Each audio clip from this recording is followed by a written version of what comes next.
What if the reason your life hasn't changed isn't because you haven't tried hard enough, but instead because every attempt you've made has been built on top of something you've never questioned? Not your effort, not your ambition, but your framework. The structure underneath everything you think, decide and believe. And here's the uncomfortable truth most people avoid. You don't get to throw that structure away. Picture it carefully. You're in the middle of the ocean. No land behind you, none ahead, just distance.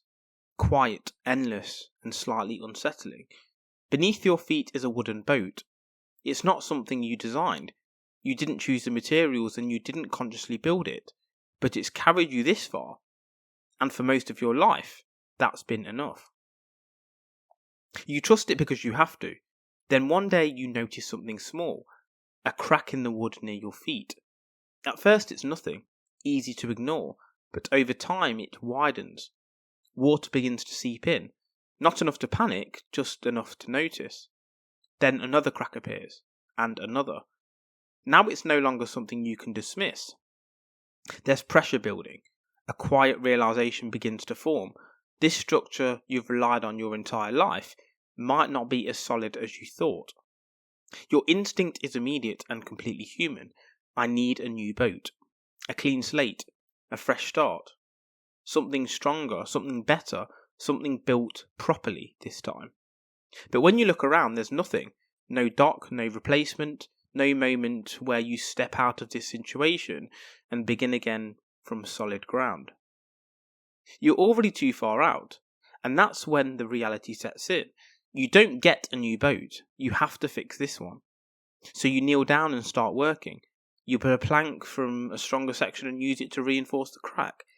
You shift your weight carefully, aware that every change creates a new vulnerability somewhere else. You test each step, you adjust constantly.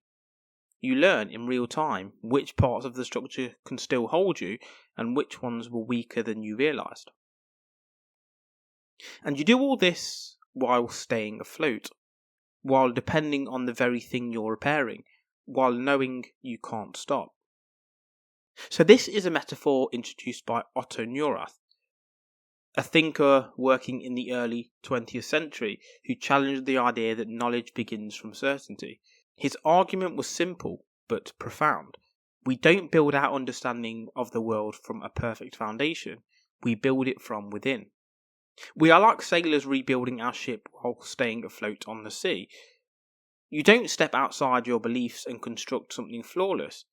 You work with what you already have, adjusting, replacing, strengthening, while still relying on it to function.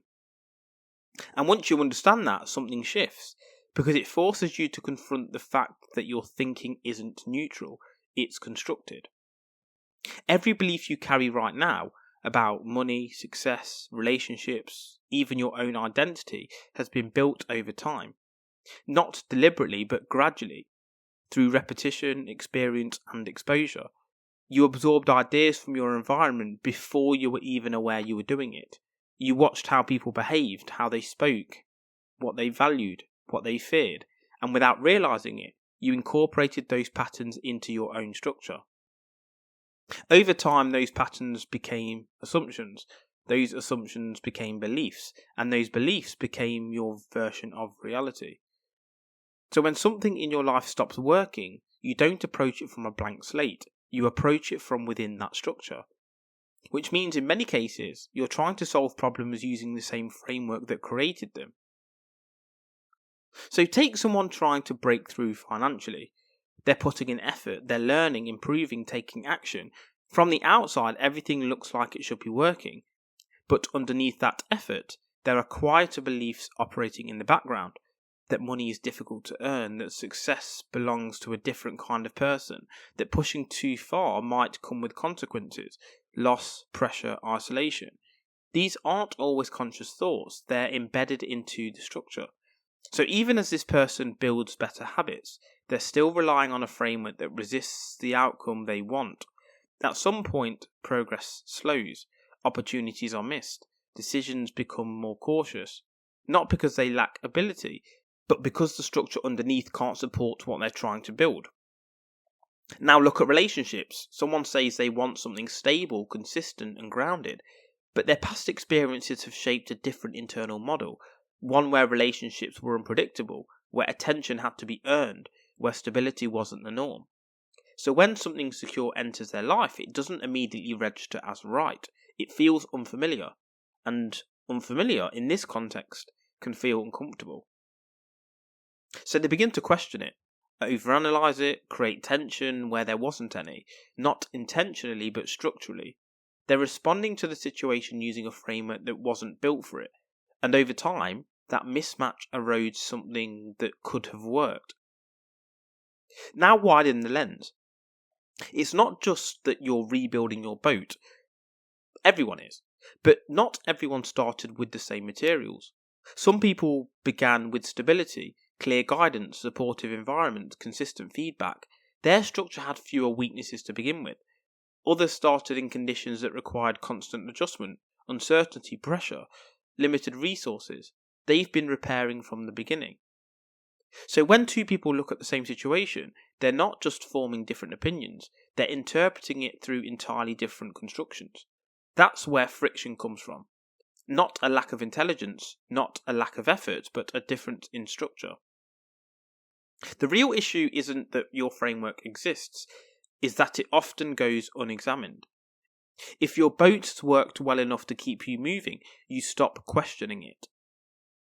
You assume that what feels natural must be correct. You stop checking for weakness, you stop asking where your assumptions came from, and gradually your thinking becomes rigid, not because it's perfect, but because it's familiar.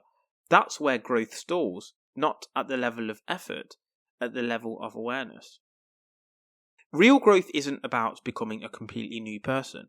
It's about becoming more precise in how you understand yourself, more aware of what you're relying on, more willing to examine the parts of your thinking that feel obvious. That might mean recognizing that a belief you've carried for years doesn't actually hold up anymore. It might mean adjusting how you interpret certain situations, or letting go of assumptions that once made sense but no longer serve you. This isn't dramatic work, it's quiet, incremental, but it's the kind that actually changes outcomes. So take a moment and look at your own position. What are you standing on right now that you've never really questioned? What feels like fact but might just be something you've repeated often enough to accept? Where are you trying to move forward while still relying on a structure that can't fully support that movement? And if something in your life isn't working, are you trying to escape it entirely? Or are you willing to understand it well enough to rebuild it? There is no clean slate waiting for you. No moment where everything resets and you begin again without history, without assumptions, without structure. There is only this, a framework that has been built over time, partly by you, partly for you. Imperfect in places, reliable in others, but entirely active in shaping how you live. And the moment you become aware of it, you gain the ability to change it. Not instantly, not completely, but meaningfully. So don't wait for a new beginning. Pay attention to what you're already standing on. Question it where necessary. Strengthen it where possible. Adjust it when it no longer holds. Because real change doesn't come from starting over. It comes from understanding what you've already built and having the discipline to improve it while you're still relying on it. And if you like this episode, please don't forget to follow, like, comment and subscribe. And just a quick shout out to our sponsors. Strong Coffee Company, protein-packed coffee for energy and clarity. Use code VANCRUX1 for 20% off at strongcoffeecompany.com. And then there's More Labs, clinically proven hydration and recovery drinks. Use code VANCRUX1 for 25% off at morelabs.com. And finally, liquor gummies, electrolytes and vitamins for hangover prevention. Use code VANCRUX1 for 20% off at liquor.com. That's liquure.com.